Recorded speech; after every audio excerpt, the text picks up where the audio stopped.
YouTube viewers அனைவருக்கும் வணக்கம். நான் உங்களோட அலெக்ஸ். இன்றைக்கி நம்ம பார்க்க போகிற படம் நாகராஜ் கருப்பையா டைரக்ஷனில் சுரேஷ் நந்தா, நந்தனா ஆனந்த், வேல ராமமூர்த்தி, மாரிமுத்து, தீபா சங்கர், ராம ராஜேந்தர், செந்திகுமாரி மற்றும் பலர் நடிச்சிருக்க படம் தான் வீராயி மக்கள்.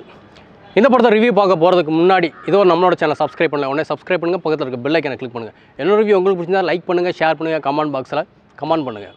ஓகே, வீராய் மக்கள் இந்த படத்தோட ஒன்லைன் கதை என்ன அப்படின்னு பார்த்தோம்னா, வீராய் அப்படிங்கிறவங்களோட பசங்க 3 பேர் பரம்பரை எதிரி மாதிரி ஊருக்குள்ளே சண்டை போட்டு திரிகிறாங்க. அதில் ஒரு பையன், கடைசி பையன் வந்து சென்னையில் இருக்கிறாரு. ஸோ ஃபஸ்ட்டு 2 பேர், அதாவது வேல ராமமூர்த்தியும் மாரிமுத்தும் அண்ணன் தம்பியார் 2 பேரும் ஒரு அங்காளி பங்காளி சண்டை மாதிரி போட்டுக்கிட்டு இருக்கிறாங்க. எதுக்காக இவங்க 2 பேரும் சண்டை போடுறாங்க அப்படிங்கிற ஒரு ரீசனை வந்து ஃப்ளாஷ்பேக்கில் சொல்கிறாங்க. ஸோ வேல ராமமூர்த்திக்கு ஒரு பையன் இருக்கார், அவர் தான் படத்தோட ஹீரோ. இவங்க 2 பேருக்கும் ஒரு தங்கச்சி இருப்பாங்க. தங்கச்சி இருக்காங்கிறதே கிட்டத்தட்ட ஒரு ½ hour கழிச்சு தான் நமக்கு தெரிய வரும். எப்படின்னு பார்த்தீங்கன்னா, ஹீரோ வந்து ஃப்ரெண்டோட தங்கச்சி கல்யாணத்துக்கு பத்திரிக்கை கொடுக்க போகும்போது தான் இப்படி ஒரு அத்தை இருக்காங்க அப்படிங்கிறதே தெரியும். அத்தைக்கு ஒரு பொண்ணு இருப்பாங்க. ஸோ ஆஸ் யூஷுவல் பொண்ணை பார்த்தோன்னா லவ் வருது. லவ் வந்தோடனே அவங்க சொல்கிறாங்க, இல்லை அந்த பொண்ணுக்கு ஒரு பயம் வருது. ஹீரோ சொல்கிறா, நான் உன்னை கல்யாணம் பண்ணிக்கிறேன் அப்படின்ட்டு. அப்போ அந்த பொண்ணு சொல்கிறாங்க, இல்லை நம்ம குடும்பத்துக்குள்ளே பகை இருக்குது, நம்ம இப்படியே பேசிட்டு பழகி முடிச்சிருவோம், கல்யாணம்லாம் வேண்டாம் அப்படின்னோடனே இவர் சொல்கிறாரு, சபதம் எடுக்கிறாரு ஹீரோ. என்னன்னா, நம்மளுடைய கல்யாணத்துக்கு மொத்த சொந்தத்தையும் நான் ஒன்றா சேர்த்துருவேன் அப்படின்ட்டு. ஸோ நம்ம எல்லாருமே நினைப்போம், இவர் தான் இந்த குடும்பத்தையும் மொத்தத்தையும் ஒன்று சேர்க்க போகிறார் அப்படின்னு நினைப்போம். சரி, ஓகே, கடைசியில் ஒன்று சேர்த்தாரா இல்லை அப்படிங்கிறத இந்த வீராய் மக்கள் அப்படிங்கிற படத்தோட கதை. நம்ம நிறையா ஃபேமிலி சப்ஜெக்ட் நிறையா பார்த்துட்டு இருப்போம். இப்போ ரீசெண்டாக ஒரு 5 yearsோ ஒரு 10 yearsோ இந்த மாதிரி ஒரு படம் வரலை அப்படின்னு தான் நான் சொல்லுவேன். ஏன்னா வில்லேஜ் சப்ஜெக்ட் வந்து நிறைய படங்கள் வருது. எல்லாமே ஒரு ஆக்ஷன் படம், ஒரு வெட்டு குத்து கத்தி சண்டை ஜாதி, ஸோ இந்த மாதிரி படங்கள் தான் வந்துட்டு இருக்கு. இப்படி ஒரு ஃபேமிலி ஓரியண்டான ஒரு படம் இதுவரை நம்ம இந்த எப்படி சொல்கிறது, முத்துக்கு முத்தாக இந்த மாதிரி படங்கள் சொல்கிறேன். அந்த மாதிரி படங்கள் வரிசையில் இந்த படமும் இருக்குது அப்படிங்கிறது ஒரு பெரிய நல்ல விஷயம். ஒரு வில்லேஜ் சப்ஜெக்டை எடுத்துக்கிட்டு ஒரு அண்ணன் தம்பிக்குள்ளே இருக்கிற சண்டைகள், சின்ன வயசுலேருந்து அவங்க எப்படி வளர்கிறாங்க, சின்ன வயசுலேருந்து பாசம் வளர்கிறாங்க, அதுக்கப்புறம் அவங்களுக்குள்ள நடக்கிற சண்டைகள், குடும்பத்துக்குள்ள ஒரு ஒய்ஃப் வராங்க, அவங்க குடும்பத்தை எப்படி பிரிக்கிறாங்க, பிரிஞ்சதுக்கப்புறம் அண்ணன் தம்பிகள் மனசுக்குள்ளே சேரணும்னு ஆசை இருக்கும், ஆனால் ஒரு கௌரவத்துக்காக ஒரு பிடிவாதத்துக்காக அவங்க அப்படியே சுற்றுவாங்க, திரும்ப அவங்க ஒன்று சேருவாங்க அப்படிங்கிற ஒரு விஷயம்லாம் இருக்கு இல்லையா. அதெல்லாம் இந்த படத்தில் ரொம்ப அழகாக காட்டியிருக்கிறாங்க. டைரக்டர் வந்து ஒரு அழகான ஒரு ஸ்டோரியை ஒரு ஃபேமிலி சப்ஜெக்டை கொண்டு வந்து கொடுத்துருக்கிறாரு. ஆனால் ஸ்க்ரீன் பிளேயில் கொஞ்சம் சொதப்பிட்டார் அப்படிங்கிறது தான் உண்மை. என்னென்னு பார்த்தீங்கன்னா, ஸ்க்ரீன் பிளே அதாவது நிறையா லேக்ஸ் நிறையா இருக்குது.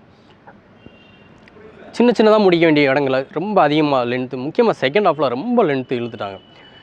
ஸோ ஃபஸ்ட் ஹாஃப் வந்து கொஞ்சம் போர் அடிக்குது. செகண்ட் ஹாஃப் வந்து லென்த் அதிகம். பிகாஸ் ஆஃப் செகண்ட் ஹாஃபில் ஒரு ஃப்ளாஷ்பேக் சொல்கிறாங்க. எனக்கு ரொம்ப பிடிச்ச அந்த ஃப்ளாஷ்பேக் தான். அந்த ஃப்ளாஷ்பேக் மட்டும் ஒரு ஃபுல் படமாக எடுத்திருந்தாலும் இன்னும் பெட்டராக இருந்திருக்குமோ அப்படிங்கிறது எனக்கு. ஏன்னா ஃப்ளாஷ்பேக்கில் வந்து அவங்க அம்மா சின்ன வயசில் அவங்க அண்ணன் தம்பி எப்படி இருந்தாங்க, குடும்பம் 2ஆக உடையும் போது அவங்க அம்மாவோட வலி என்ன, அந்த அம்மா நடித்த கேரக்டர் அல்டிமேட். ஃப்ளாஷ்பேக்கில் வராங்க. நான் இதுக்கு முன்னாடி அவங்கள எந்த படத்துலையும் நான் பார்க்கல. பட் ஒரு அம்மா எப்படி பேசுவாங்க, ஒரு அம்மா பசங்கிட்ட எப்படி நடந்துக்கிறாங்க, பேர பசங்கிட்ட எப்படி நடந்துக்கிறாங்க, மருமகிட்ட எப்படி நடந்துக்கிறாங்க, ஸோ மருமகளை எப்படி கண்ட்ரோல் பண்ணுறாங்க, பசங்கக்கிட்ட எப்படி ஸோ இதெல்லாம் ரொம்ப அழகாக காட்டுறாங்க. அப்புறம் கண்ணு முன்னாடியே தான் குடும்பம் செதஞ்சு போகிறது, உடஞ்சி போகிறத பார்க்க முடியாமல் அவங்க அம்மா வேதனைப்படுறது, அவங்க அம்மா கத்துறது, அதாவது மாரிமுத்து அவர்கள் வந்து கோச்சிட்டு அவங்க ஒய்ஃபோட கிளம்பி போகும்போது அவங்க அம்மா கத்துற அழுகை இருக்கு இல்லையா, அப்பா, அது நம்ம காதில் இன்னும் படம் முடிஞ்சு வெளியே வரும்போது நம்ம கேட்டுக்கிட்டே இருக்கும். அப்புறம் இந்த படத்தோட ஹீரோ அவர் தான் இந்த படத்தோட ப்ரொடியூசரும் கூட, சுரேஷ் நந்தா. ஸோ டைரக்டர் வந்து இவர்கிட்ட போய் கதை சொல்லும்போது எப்படி சொல்லியிருப்பாரா, சார் நீங்கள் தான் சார் இந்த படத்தோட ஹீரோ, உங்களுக்கு ஒரு ஃபைட் சீன் சார், உங்களுக்கு ஒரு லவ் இருக்குது சார் அப்படிலாம் சொல்லி அவரை மண்டையை கழுவி இந்த படத்தை எடுக்க வச்சிருப்பாருன்னு நினைக்கிறேன். ஏன்னா ஆக்சுவலாக இவர் அந்த படத்தோட ஹீரோவே கிடையாது. சும்மா ஒரு திண்டில் உட்காந்துட்டு இருப்பார், ஒரு டிக்கெட்டில் உட்காந்துட்டு இருப்பார். முக்கால்வாசி இவருக்கு உட்கார சீனாக தான் இருக்கும், அப்படியே ஒரு ஸ்லோ மோஷனில் ஒரு ஷார்ட்டு அப்படிலாம் வைக்கிறாங்க. மற்றபடி இவர் ஹீரோ கிடையாது. இந்த படத்தோட ஹீரோயின் யாருன்னு அப்படின்னு பார்த்தோம்னா, இந்த படத்தில் ஹீரோயின் அவருக்கு ஜோடி இருக்காங்க, பட் அவங்க ஹீரோயின் கிடையாது. இந்த படத்தோட ஹீரோ அப்படின்னு பார்த்தீங்கன்னா வேல ராமமூர்த்தியும் மாரிமுத்து சாரும் தான். இவங்க 2 பேர் தான் ஹீரோ, இந்த படத்தோட ஹீரோ. இந்த படத்தோட ஹீரோயின் யாருன்னு பார்த்தோம்னா தீபா சங்கரும் செந்திகுமாரியும். இந்த செந்திகுமாரி அப்படிங்கிறவங்க இந்த படத்தில் ஒரு நெகட்டிவ் ரோல். அதாவது குடும்பத்தை எவ்வளோ அழகாக பிரிக்கிறாங்க, அவங்களோட வாய்ஸு மேக்ஸிமம் வல்கர் வேர்ட்ஸ் இவங்க பேசுகிறதான் வல்கர் வேர்ட்ஸ் நிறைய சென்சார் கட் பண்ணியிருக்காங்க, மியூட் போட்டிருக்காங்க. ஸோ அவங்க ஒரு வீட்டுக்குள்ளே நின்று சாபம் வர்றது, அத்தைக்கிட்ட பேசுகிறது, அதாவது மருமகளை, அந்த மூத்த மருமகளை வந்து நீங்கள் பெருசாக பேசுகிறீங்க, எங்களெல்லாம் கண்டுக்க மாட்டேங்கிறேன் அப்படின்னு சொல்லி குடும்பத்துக்குள்ளே சூடேற்றி விட்டு குடும்பத்தை உடைக்கிறதெல்லாம் ரொம்ப அழகாக அதாவது ரொம்ப தத்ரூபமாக நம்ம பக்கத்து வீட்டில் யாராவது ஒரு வேளை கிராமங்களில் பார்த்துருந்தாங்கன்னா உங்களுக்கு தெரியும், இல்லை உங்கள் வீட்டில் நடந்தது தெரியும். அப்படியே இருக்காங்களே, அந்த கேரக்டருக்கு அப்படியே ஆப்ட் ஆகுறாங்களே, அந்த டைலாக்லாம் அப்படியே பேசுகிறாங்களே அப்படிங்கிற ஒரு பெர்ஃபார்மன்ஸ் அவங்க கொடுத்துருக்காங்க. அப்புறம் தீபா சங்கர் ஆல்ரெடி முத்துக்கு முத்தாகன்னு நினைக்கிறேன் அந்த படத்தில், முத்துக்கு முத்தாகன்னு தான் நினைக்கிறேன். அந்த அவங்க ஒரு சிஸ்டர் கேரக்டர் பண்ணியிருப்பாங்க. ஸோ அதே மாதிரி இங்கே ஒரு சிஸ்டர் கேரக்டர். அண்ணன் வந்து குடும்பத்தை விட்டு ஒதுக்கி வச்சுட்டாரு. அந்த பாசம், அந்த அண்ணனை எப்போ அண்ணன்கிட்ட பேசுவோம், மருமகிட்ட எப்படி பேசுவோம், அந்த தவிப்பு இருக்குல்ல, அது ரொம்ப அழகாக இருக்கும். அம்மாக்கிட்ட பேசுகிற விதமாக இருக்கட்டும், ஹஸ்பண்ட்கிட்ட பேசுகிற விதமாக இருக்கட்டும், அண்ணன் வந்து தனக்கு நகை போட முடியலேன்னு ஒரு வருத்தத்தில் இருக்கும்போது அவங்களோட ஹஸ்பண்டு ஒரு டைப்பாக பேசும்போது அந்த குடும்பத்தை சமாளித்து அண்ணன் மனசும் கஷ்டப்படாமல் புருஷனையும் கஷ்டப்படாமல் அந்த பண்ணுற அந்த கேரக்டர் இருக்கு இல்லையா. ஸோ இவங்க 4 பேர் தான் அந்த படத்தோட ஹீரோயின்ஸ், வேறு யாருமே கிடையாது. அப்புறம் இந்த படத்தில் வந்து இந்த படத்தோட ப்ளஸ்ஸு என்னென்னு பார்த்தீங்கன்னா ஒவ்வொருத்தரோட பர்ஃபார்மன்ஸும், ஃப்ளாஷ்பேக்கு, அவங்க அம்மா பர்ஃபார்மன்ஸு, அப்புறம் வேல ராமமூர்த்தி, மாரிமுத்து, அப்புறம் இப்போ நான் சொன்ன 2 ஃபீமேல், இவங்களுடைய பர்ஃபார்மன்ஸ் அல்டிமேட்டு இந்த படத்தோட பெரிய ப்ளஸ்ஸு அப்படின்னு சொல்லுவேன். இந்த படத்தோட மைனஸ் என்னென்னு கேட்டிங்கன்னா பயங்கர லேகு, ரொம்ப டைம் இழுக்கிறாங்க. அதுவும் கிளைமேக்ஸ் எல்லாம் ரொம்ப இழுத்துக்கிட்டே போகிறாங்க. அப்புறம் இன்னொரு மைனஸ் சொல்ல முடியாது, நம்மளை வந்து ரொம்ப முட்டாள்தனமாக்கக்கூடிய விஷயம் என்னென்னு பார்த்தீங்கன்னா, அதாவது ஃப்ளாஷ்பேக்லேயே காட்டிடுறாங்க. ஒரு 10 வயசு இருக்கும் அந்த ஹீரோவுக்கு. அவருக்கு ஒரு 10 வயசு இருக்கும்போது தான் அந்த குடும்பம் 2ஆக உடையுது. அது வரைக்கும் அவங்க அத்தை சித்தப்பாலாம் ஒரே வீட்டில் தான் குடியிருக்கிறாங்க. அதுக்கப்புறம் தான் குடும்பம் உடையுது. ஆனால் இவர் ஒரு டைலாக் சொல்லுவார், அந்த கிராமத்தில் எனக்கு ஒரு அத்தை இருக்காங்களா, ஏன் இத்தனை நாள் மறைச்சி வச்சுட்டீங்க அப்படின்னு அவங்க அப்பாவை பார்த்து ஒரு கேள்வி கேட்பார். நான் சின்ன வயசுலேருந்து எங்கள் சித்தப்பாட்ட பேசுனதே இல்லை, எத்தனை நாள் நான் ஏங்கிற சித்தப்பாட்ட பேசுறதுக்கு அப்படின்னு எனக்கு புரியல. எப்போ நீங்கள் 10 வயசு வரைக்கும் உங்கள் சித்தப்பாட்ட தான் பேசிகிட்டு இருக்கீங்க, உங்கள் சித்தப்பா கூட தான் விளாண்டுருக்கீங்க, 10 வயசு வரைக்கும் உங்கள் அத்தை கூட பேசியிருக்கீங்க, விளாண்டுருக்கீங்க, 10 வயசு வரைக்கும் ஒரு பையனுக்கு இருக்கிற ஞாபகம் எப்படி தெரியாமல் போகும்? 10 வயசு வரைக்கும் தனக்கு ஒரு அத்தை இருந்தது, எப்படி 10 வயசுக்கு அப்புறம் கஜினி மாதிரி மறந்துட்டாரா எல்லாத்தையும்? அவர் போய் டைலாக் கேட்கும்போது நானே ஷாக் ஆகிட்டேன். ஒருவேளை இவர் பிறந்ததுலேருந்தே அத்தை கூட பேசலையோ, சித்தப்பா கூட பேசலையோ, இப்படி ஒரு சொந்தம் இருக்கிறதே தெரியாதோ அப்படிங்கிற மாதிரி நான் நினச்சிக்கிட்டு இருந்தேன். கடைசியில் பார்த்தா ஃப்ளாஷ்பேக்லாம் தெரியுது அவர் 10 வயசு வரைக்குமே அவங்க கூட இருந்திருக்கிறார். அப்புறம் எப்படி அந்த டைலாக்? ஸோ ஒரு ஃப்ளாஷ்பேக், அங்கே ஒரு ஃப்ளாஷ்பேக் அவர் வந்து ஒரு கேள்வி வந்து கேட்கணும், அதுக்கப்புறம் அவர் ஒரு ஃப்ளாஷ்பேக் சொல்லணும், அப்படிங்கிறத அந்த சிச்சுவேஷனை க்ரியேட் பண்ணியிருக்காங்க. அப்புறம் இன்னொரு விஷயம், அது ரொம்ப என்ன சொல்கிறேன், ரொம்ப அதாவது இப்போ இந்த ரிவ்யூ பார்க்குறேன் நான் உங்ககிட்டே ஒரு கேள்வி கேட்குறேன். உங்களுக்கு ஒரு அண்ணன் இருக்கிறாரு, உங்கள் அண்ணனை ஒருத்தர் வெட்ட வராருன்னா ஒரு 10 பேர், அதாவது உங்கள் சித்தப்பா பையன் அங்காளி பங்காளின்னு வச்சுக்குவோம், ஒருத்தர் கத்தியை தூக்கிட்டு வெட்ட வராரு, உங்கள் அண்ணனை ஒரு 10 பேர் வளைச்சி பிடிச்சிட்டாங்க, வெட்ட போகிறாங்கன்னா நீங்கள் மூலையில் நின்று வேடிக்கை பார்ப்பீங்களா, இல்லை போய் தடுப்பீங்களா? அடிக்க செய்ய வேணாம்பா, தடுக்கலாம் செய்யலாம்ல, ஆனால் ஹீரோ வந்து தடுக்காமல் நின்றுக்கிட்டே இருப்பார். அப்படி ஒரு விஷயம். அப்படியே கான்ட்ராஸ்ட்டாக அப்படி திருப்பினோம்னா, ஹீரோவோட தம்பி ஒருத்தர் வந்து சித்தப்பா பையன், அந்த வெட்டம் வந்தான் இல்லையா, அவனை வந்து கொல்றதுக்கு ஆளை வச்சு பிளான் பண்ணிடுவார். இது ஹீரோவுக்கு தெரிஞ்சிடும். ஹீரோ ஆக்ரோஷமாக கிளம்பி போய் 2 பேரையும் தடுத்து நிப்பாட்டி, அதாவது சித்தப்பா பையனை வெட்ட வராங்கள வந்து அடித்து தூக்கி போட்டு அவர் ஒரு டைலாக் சொல்லுவார், எங்கள் அண்ணனை தொடரணும்னா என்னை தாண்டி தாண்டா போகணும் அப்படிம்பாரு. எனக்கு அப்படியே புரியல, என்ன உங்கள் அண்ணனை தொடரணும்? ஆக்சுவலாக கூட பிறந்த அண்ணன் கிடையாது, உன் சித்தப்பா பையன்.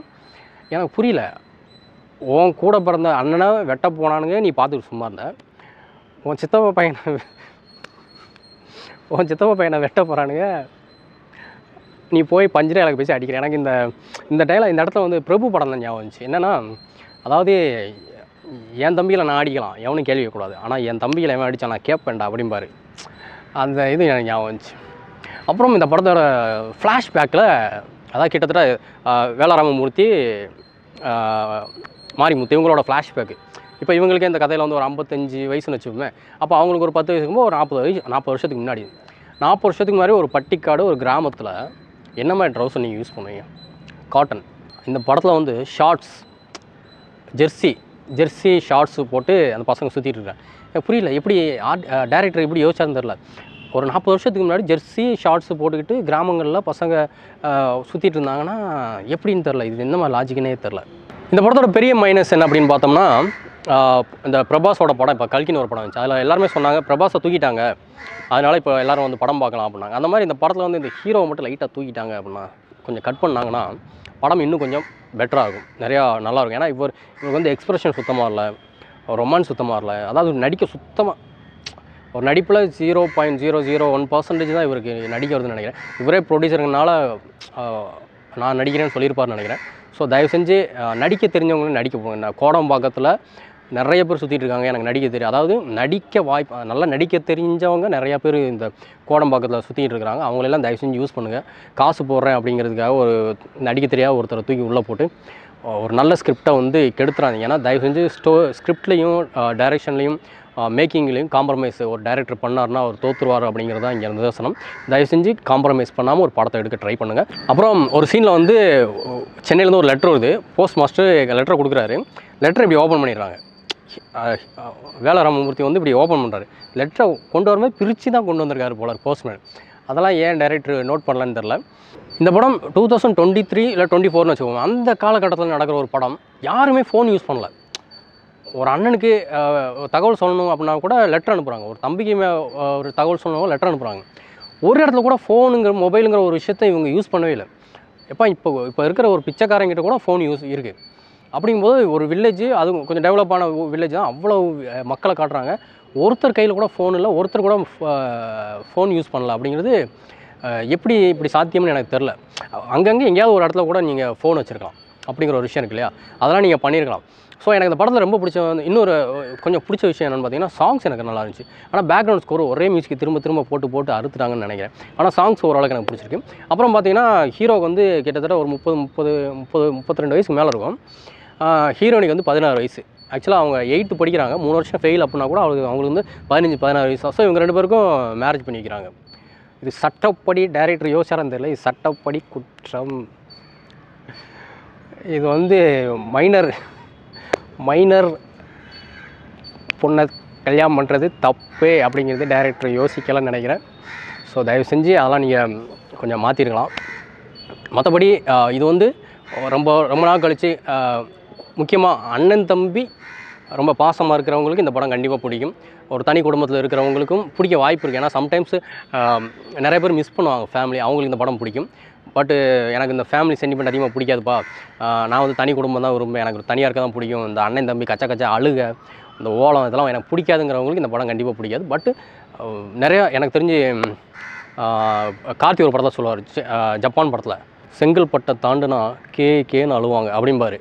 அதுதான் உண்மை. செங்கல்பட்டை தாண்டி போயிட்டாலே மேக்ஸிமம் வில்லேஜ் தான். கண்டிப்பாக இந்த படம் அந்த சைடுகளில் ஓடுறதுக்கு நிறைய வாய்ப்பு இருக்குது. ஸோ எவ்ரி ஒன் கண்டிப்பாக ஃபேமிலியோடு இந்த படத்தை போய் பாருங்கள். பிடிக்கும் நான் நம்புகிறேன். எனக்கு ஓரளவுக்கு பிடிச்சிருக்கு. நிறையா மைனஸ் நிறைய குறைகள் இருந்தாலுமே இந்த படம் ஓவரால் ஒரு அழகான ஒரு சென்டிமெண்ட்டான ஒரு படம், ஒரு ஃபேமிலி சென்டிமெண்ட்டான ஒரு படம். ஸோ எல்லோரும் தேட்டரில் போய் பாருங்கள். அடுத்த ரிவ்யூவில் மீட் பண்ணலாம். பாய்.